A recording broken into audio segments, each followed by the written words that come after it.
Friends வணக்கம். இன்றைக்கி மீஷோலேருந்து ஒரு ட்ரெஸ் வாங்கியிருக்கோம். டாப் மட்டும் பிளாக்கு. இது எப்படி இருக்குன்னு பார்க்கலாம் வாங்க. நல்லா இருக்கு. ஆர்டர் பண்ணி 1 வீக் தான் ஆகுது.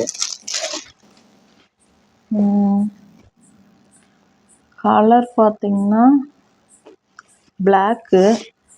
ஆனால் டாப் வந்து நல்லா இல்லை, துணி நல்லா இல்லை ஃப்ரெண்ட்ஸ்.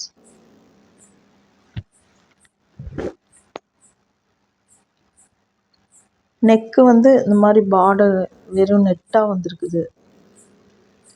கை வந்து 3/4 வந்திருக்கு. துணி பார்த்திங்கன்னா நல்லா சாஃப்டாக இருக்குது. பட்டு பிரிஞ்சு வந்துடும் அந்த மாதிரி கிளாத்து.